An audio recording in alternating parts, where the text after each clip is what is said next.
하나님 말씀은 사무엘하 4장입니다. 다윗이 이스보셋의 죽음을 기뻐하지 않다라는 제목으로 하나님의 말씀을 나누고자 합니다. 우리 일생의 평상시의 삶에 그 마음에 어떠한 생각을 가지고 있는가가 사건이나 문제와 사람들과의 만남 속에서 우리가 선택과 반응을 하게 합니다.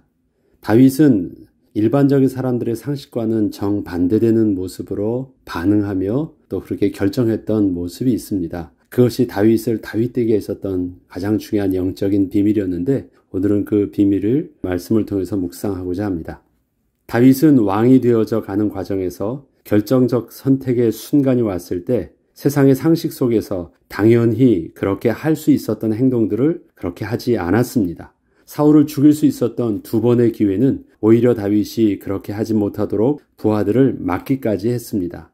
그리고 다윗이 기뻐할 줄 알고 사울의 죽음의 소식을 기쁘게 전해주었던 그 아말렉 사람과 사울의 아들 이스보셋을 죽여 그 머리를 들고 다윗에게로 왔던 바하나와 레갑을 그 자리에서 죽였습니다. 심지어 사울과 아브넬을 위해서는 애가를 지어 백성들에게 부르게까지 하였습니다.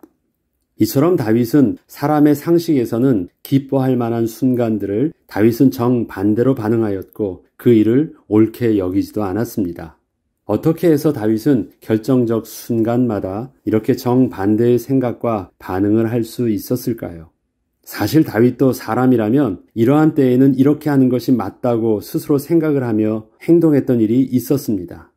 바란 광야에서 나발에게 겸손히 도움을 요청했으나 오히려 거절과 수치를 당하게 되자 이것은 가만히 있어서는 안 될 일이라 말하며 맹세까지 하고 나발과 그에 속한 모든 것을 죽이려 했던 것이었습니다.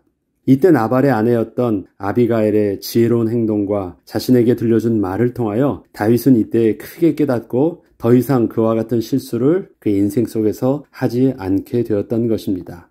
사무엘하 25장 26절로 31절에 아비가일의 이야기가 나오는데 제가 읽을 때 이 아비가일의 생각이 다윗이 평생에 그가 하나님 앞에서 그 중심이 있었다라는 것들, 그 다음에 아비가일의 내용 속에서 우리가 알고 있는 다윗의 언어들이 얼마나 많이 나오는지 우리가 한번 확인해 볼 필요가 있습니다. 내 주여 여호와께서 살아계심을 두고 맹세하노니 내 주도 살아계시거니와 내 주의 손으로 피를 흘려 친히 보복하시는 일을 여호와께서 막으셨으니 내 주의 원수들과 내 주를 해하려 하는 자들은 나발과 같이 되기를 원하나이다. 여호와께서 반드시 내 주를 위하여 든든한 집을 세우시리니 이는 내 주께서 여호와의 싸움을 싸우심이요 내 주의 일생에 내 주에게서 악한 일을 찾을 수 없음이니이다. 사람이 일어나서 내 주를 쫓아 내 주의 생명을 찾을지라도 내 주의 생명은 내 주의 하나님 여호와와 함께 생명싸개 속에 쌓였을 것이요 내 주의 원수들의 생명은 물매로 던지듯 여호와께서 그것을 던지시리이다.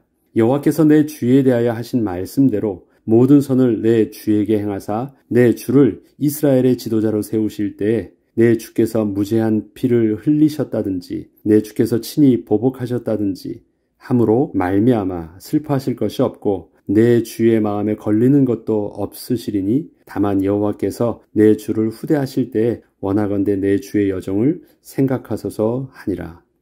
다윗은 얼마나 이 아비가일의 말이 자기에게 충격이 되었고 그 다음에 그의 영적으로 자각하게 했는지 그 자리에서 자기의 자존심도 다 내려놓고 그렇게 너를 통해서 말씀하신 하나님을 찬양하고 심지어 나발이 죽자 그 아비가일을 자기의 아내로 맞아들이게 되었습니다. 그리고 이 말은 다윗의 평생의 모본이 되었습니다. 여러분이 다윗의 시편을 읽던 아니면 오늘의 본문을 통해서 드러난 내용들을 보면 바로 이 내용들이 그 안에 깊이 이 내용들이 담겨 있는 것을 알 수 있습니다. 이처럼 다윗이 아비가일을 통하여 살아계신 하나님의 주권과 의로우심, 그 언약의 성취하심을 듣게 되었을 때 다윗은 더 이상 이후로는 자신이 스스로 할 수 있는 모든 기회와 힘을 자신의 감정과 생각대로 하지 않게 되는 결정적 계기가 되었던 것입니다. 때문에 다윗의 신앙 고백 속에는 이와 같이 아비가일이 자신에게 말해주었던 그 내용이 언제나 들어있었던 것입니다. 다윗이 7년 6개월 동안 유다의 왕으로 있으면서 수많은 사람들이 다윗 주위에서 자신들이 원하는 것을 얻고자 음모와 악행 속에서 서로를 죽고 죽이면서 그렇게 사라져 갔습니다. 이것은 요압이 아브넬에게 했던 말처럼 칼이 영원히 사람을 상하게 하겠느냐? 마침내 참혹한 일이 생길 줄을 알지 못하느냐는 말처럼 그 어떤 것도 굶주린 자의 허기를 다 채워줄 수 없듯 칼은 인생의 욕구에 근본적인 해답이 될 수 없음을 말했었는데 그에 대한 결과들이 결국 7년 반 동안에 악인들의 서로 죽고 죽이는 일들을 통해서 그렇게 드러난 것이었습니다. 오늘 본문에 나오는 레갑과 바하나에 관한 설명은 다윗이 7년 6개월 동안 계속되었던 시민전쟁의 마지막 부분에 나오는 이야기입니다. 군대 장관 아브넬의 죽음에 대한 소식은 이스라엘 왕 이스보셋과 이스라엘의 모든 백성들에게는 마지막 희망이 사라진 것이었고 더 이상은 다윗을 대항하여 버틸 수 없는 상황이 된 것이었습니다.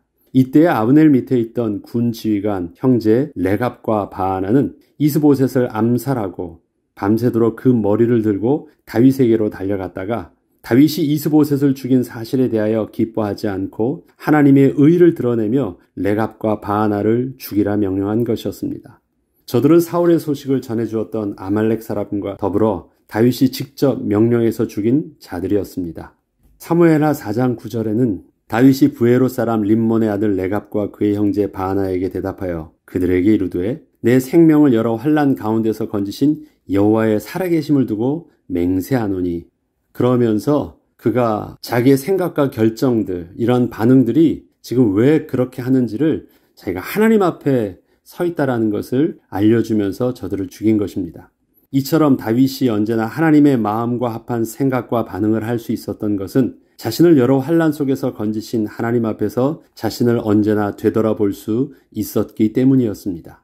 다윗은 하나님이 도와주시면 자신에게 다가오는 환난은 아무런 문제가 되지 않는다는 것을 수차례 경험하게 되면서 오히려 이젠 그 환난과 그 문제 속에 빠져 있기보다 오히려 그 문제를 통하여 하나님이 주시고자 하는 것을 볼 수 있게 되었던 것입니다. 처음에는 환난이 무서웠어요. 자기에 있는 문제가 두려웠어요. 그러니까 지나고 나니까 그게 아무것도 아니에요. 자기는 이것이 자기 운명을 결정지을 줄 알았는데 오히려 그렇게 상황이 자기 운명을 결정짓지 않고 그 상황 속에서 자기가 하나님께 묻지 않고 반응했던 그 모습이 자기를 그렇게 결정하고 있는 것을 보면서 더 이상 이젠 하나님 앞에서 문제 속에 빠지지 않고 스스로 문제를 해결하려고 하는 부분들을 많이 내려놓게 되었던 것입니다. 만약 당장의 해결에 급급하였었다면 기쁘게 반응할 수 있었던 일들이었지만 하나님의 해답을 얻고자 살아계신 하나님 앞에 서기 시작했을 때 다윗은 오히려 정반대의 생각과 행동을 하게 된 것이었습니다. 옛날에 다윗도 그렇게 안 한 것이 아니었거든요. 그런데 다윗이 바뀌었어요. 그래서 그에게 있어서 해결이 아닌 해답을 볼 수 있는 영적 비밀이 생겼던 것입니다. 결국 이러한 다윗의 하나님 앞에서의 경외함을 모르고 있던 다윗 주위의 사람들은 다윗을 속이고 다윗의 뜻을 따르지도 않기도 하며 자기들 앞에 다가왔던 기회를 최고의 기회라 생각했던 순간들 속에서 스스로 선을 넘고 행하다가 마침내 그렇게 저주 아래서 죽게 된 것이었습니다. 다윗의 주위의 사람들은 스스로 그렇게 자기가 선택하고 자기가 그렇게 문제 속에서 그렇게 죽었습니다. 오히려 다윗을 속이려 했던 자들도 그렇게 다윗 앞에서 죽어갔던 것입니다. 이처럼 살아계신 하나님에 대한 다윗의 인식과 그 살아계신 하나님의 주권 속에서 순종할 수 있었던 다윗에게는 결정적 순간의 선택과 판단이 생명을 얻는 지식이 되었지만 다윗 주위의 모든 사람은 그 영적 비밀을 제대로 누리지도 못하고 알지도 못하고 있었기에 다윗처럼 그 구원에 이룰 수는 없었던 것이었습니다. 그러나 이러한 과정에서 한 가지 우리가 오해하지 않아야 될 것은 다윗이 그 시대적 환경을 살면서 다윗의 의와 도덕적 선함이 하나님의 복을 받을 만해서가 아니었음을 우리는 놓쳐서는 안 됩니다. 다윗 개인의 어떤 그 특별한 영적인 비밀과 역량이 있었다는 것이 아닙니다. 다윗도 연약한 자였고 미련한 자였고 상대가 속일 때 그것을 그대로 속을 수밖에 없었던 것입니다. 다윗은 모든 주위의 상황과 정보들을 다 접했지만 판단은 정보를 분석하는 능력 속에서 나타나지 아니었고 거룩하신 하나님 앞에서의 그 경외함 속에서의 그 마땅함 속에서의 선택과 판단이 그를 옳은 길로 또 인도받게 하였던 것입니다. 다윗도 분명 그 시대 그 환경 속에서 뒤엉켜 있던 사람이었습니다. 다윗의 연약함, 인격적 미성숙, 잘못된 도덕적이고 영적인 판단들이 분명 없지 않았습니다. 결코 다윗의 이러한 어두운 부분을 성경은 그러나 감추거나 제외시키고 다윗에 대한 이야기를 설명하고 있지는 않습니다. 다윗의 연약함이 분명히 성경에는 기록되어 있다는 것입니다. 다윗은 언제나 신앙과 삶에 모순된 상황에서 어쩔 수 없는 선택을 하는 듯 했지만 그 선택에는 다윗의 마음을 지켜주시는 하나님의 주권적 은혜가 있었고 이것은 혹시 실수하여 다윗이 범죄하였을 때에도 즉시 돌이킬 수 있는 신앙적 결단이 다윗에게 계속 일어나게 하였습니다. 하나님이 결정적 순간에 마음을 돌이키셔서 그것을 안 하게 하시기도 하셨고요. 혹시 자기가 실수하여서 넘어졌을 때도 하나님의 말씀을 들을 때 그 말씀에 민감하게 반응해서 즉시로 회개할 수 있는 은혜를 하나님께서 다윗의 마음과 생각을 주장하여 주셔서 다윗을 지켜주신 것입니다. 시험에 빠지지 않은 것도 아니었습니다. 속아 넘어가기도 하고 시험에 빠지기도 했습니다만 하나님은 그 가운데서도 다윗을 지켜주시는 은혜가 다윗에게 있었던 것입니다. 이것은 다윗의 인격의 문제가 아니었고 하나님의 선하심 가운데 다윗을 이끄신 하나님의 주권적 섭리였으며 다윗이 상상할 수 없던 하나님의 창조적 기적을 일생을 통하여 맛보게 하신 하나님의 은혜이셨습니다. 이렇듯 성경이 다윗에 대하여 증거하고 있는 것은 다윗의 선함과 결백함이 아니라 하나님의 주권적 은혜와 섭리가 다윗과 그의 인생을 끝까지 함께 하시고 있던 것이었습니다. 여호와께서 오늘 왕의 원수 사울과 그의 자손에게서 왕의 원수를 갚으셨나이다. 이것은 레갑과 바하나가 다윗에게 와서 말하는 것이었습니다. 그들이 집에 들어가니 이스보셋이 침실에서 침상 위에 누워있는지라 그를 쳐 죽이고 목을 베어 그의 머리를 가지고 밤새도록 아라바길로 가 헤브론에 이르러 다윗 왕에게 이스보셋의 머리를 들이며 아뢰되 왕의 생명을 해하려 하던 원수 사울의 아들 이스보셋의 머리가 여기 있나이다. 여호와께서 오늘 우리 주 대신 왕의 원수를 사울과 그의 자손에게 갚으셨나이다. 이러한 찬스가 다윗에게 있었습니까? 없었습니까? 다윗이 사울을 죽이려 할 때, 굴에서 사울을 죽이려 할 때 이러한 찬스가 있었습니다. 굴에서도 있었고 진지에 가서도 사울을 칼로 찔러 죽이고 그 목을 벨 수 있었던 기회가 있었습니다. 근데 다윗은 그때 그렇게 하지 않았는데 레갑과 바하나는 사실 그 이스보셋을 죽이러 간 것이 아니었어요. 가서 보니까 잠자고 있던 그 이스보셋을 보면서 이것이 찬스다라고 생각하고 그때 바로 죽이고 그것을 기뻐할 줄 알고 밤새도록 그 머리를 들고 기쁜 일을 제가 하였습니다 라고 다윗 왕께 갔던 것입니다. 완전히 달라요. 다윗에게 이스보셋의 머리를 잘라가지고 왔던 레갑과 바하나는 다윗 앞에서 이스보셋의 머리를 내어놓으며 왕의 생명을 해하려던 원수의 머리를 가져왔다고 하며 또한 자기들이 죽인 이스보셋을 여호와께서 다윗을 위하여 복수하신 것이라고 말하고 있습니다. 다윗이 그런 마음과 생각을 가지고 있는 줄 알았죠. 저들은 이미 다윗을 해하려 하는 자들을 다윗의 대적이요 다윗의 원수로 규정하고 있었습니다. 그러나 다윗은 비록 저들이 자신을 해하려 한다고 해도 자신의 원수라는 입장에서 저들을 상대하지 않았습니다. 하나님의 섭리 속에서 저들을 바라볼 수 있었기 때문이었습니다. 우리는 우리의 삶 속에서 일어나는 수많은 만남 속에서 나의 육신적 기준에 따라서 선과 악을 판단하는 이분법적 생각과 그 구분을 경계해야 합니다. 나와 그 생각이 다르다고 해서 저들이 하나님 앞에서 저주받아야 할 대상자는 분명 아닐 수 있기 때문입니다. 특별히 하나님의 백성이, 하나님의 교회에서 우리의 갈등들이 그런 실수를 범할 수도 있습니다.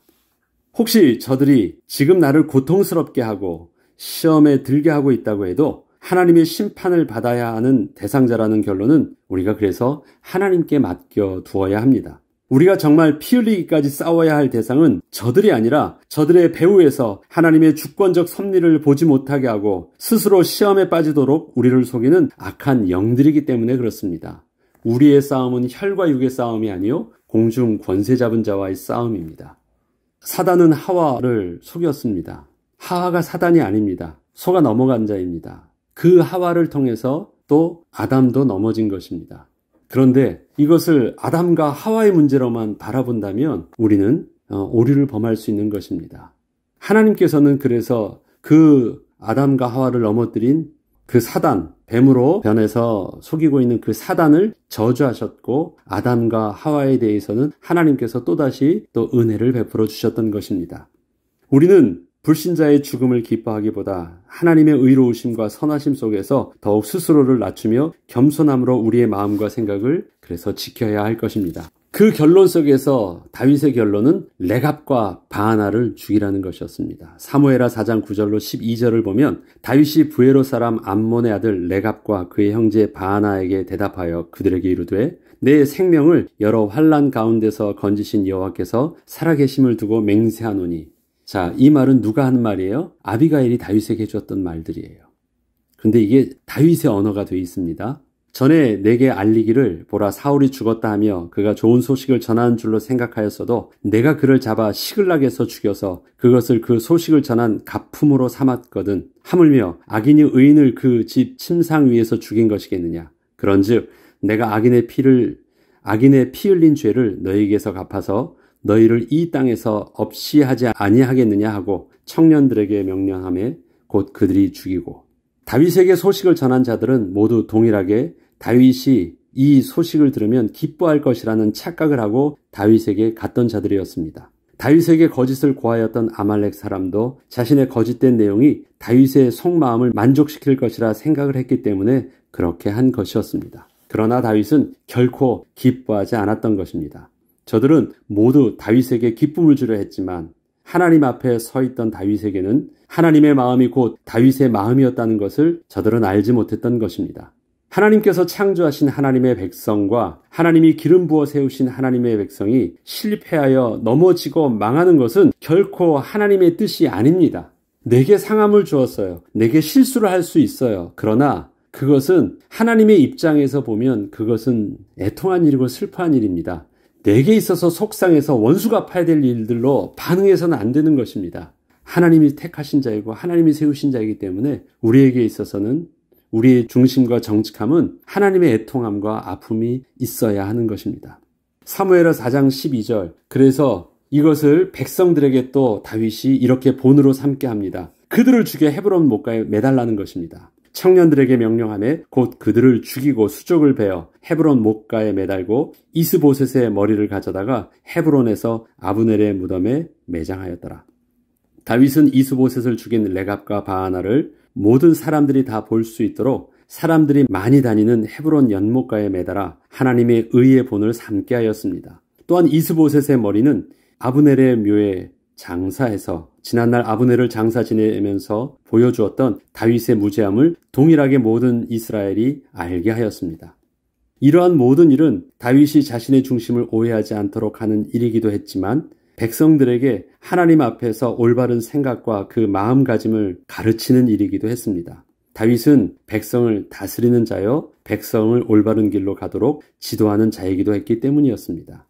이와 같이 다윗이 결정적 순간에 그 한 번의 마땅한 생각과 반응이 자신과 자신이 속한 이스라엘을 올바른 길로 인도할 수 있었던 것처럼 하나님께서 우리에게 맡겨주신 직분과 권위도 언제나 우리가 하나님 앞에 서게 될 때 비록 속이는 자가 우리 앞에 있다고 하더라도 그 판단과 결정들이 그렇게 올바를 수 있을 것입니다. 우리의 당연한 생각이 또 우리의 마땅한 생각이 하나님 앞에서의 마땅한 생각과 그 결정들이 될 수 있도록 그래서 우리는 오늘도 기도해야 되겠습니다. 이런 말이 있습니다. 진실된 사람은 자기가 한 말을 기억할 필요가 없대요. 그런데 거짓을 말했던 사람들은 그 다음에도 모순되지 않게 하려면 늘 자기 말을 기억하고 있고 그것에 맞춰서 또 다른 거짓말을 계속해서 만들어내야 돼요. 그런 사람들에게는 마땅한 생각이란 개념이 없습니다. 우리가 아무 생각이 없는 것처럼 보여도 늘 하나님 앞에서 하나님의 바른 결정들을 하기를 소원한다면 혹시 그것이 미련했다 할지라도 하나님은 우리를 깨닫게 하시고 회개하사 다시 하나님의 길로 가게 하십니다. 우리는 그래서 자꾸 하나님 앞에 서려고 해야 돼요. 살아계신 하나님이 우리를 바라보고 계신다라는 그 생각들을 우리가 잊지 않아야 돼요.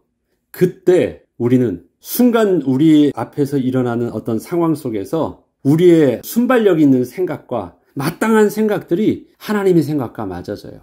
다윗의 생각이 그랬습니다. 최선을 다했지만 다윗의 생각은 늘 마땅한 생각이었습니다. 그래서 시편에서는 다윗이 이렇게 고백합니다. 사람들이 나를 속이려고 한 길로 몰래 들어왔다가 7길로 도망한대요. 사람이 속이려고 하면 안 속을 사람 없습니다. 사람이 나를 사기치려고 하면 그 사기에 안 당할 사람이 없습니다. 다윗은 그렇게 속을 수밖에 없었던 상황. 그래서 속아서 그 내용을 그렇게 사실로 받아들였다 할지라도 그 사실에 대해서 반응하는 것이 예상치 못한 하나님의 마음에 합한 반응을 할 수 있었어요. 그것이 저와 여러분이 받아야 될 은혜입니다. 그래서 오늘도 저와 여러분이 기도할 때 하나님, 오늘도 우리의 삶 속에서 성령이 함께하여 주셔서 마땅한 하나님의 생각이 나의 생각이 되게 하시고 마땅한 선택과 결정이 되게 하셔서 이 한 번의 결정과 선택이 우리의 가정을 살릴 수 있는 결정적 순간이 되게 하시고 많은 사람들을 살릴 수 있는 결정적 순간이 되게 하여 주시옵소서. 세상은 10번 중에 9번 잘하다가 한 번의 결정적 순간에 망합니다. 하나님의 백성은 10번 다 속아 넘어지는 것처럼 보이지만 가장 결정적 순간 하나님의 마음에 합한 그 은혜를 통해서 결국은 살아나는 것입니다. 기도하겠습니다. 하나님 아버지, 우리의 마땅한 생각이 하나님의 마음과 합하기를 원합니다.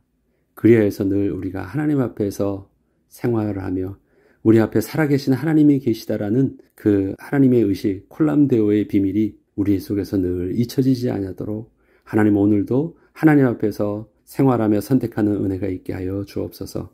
감사드리며 우리 주 예수 그리스도 이름으로 기도합니다. 아멘.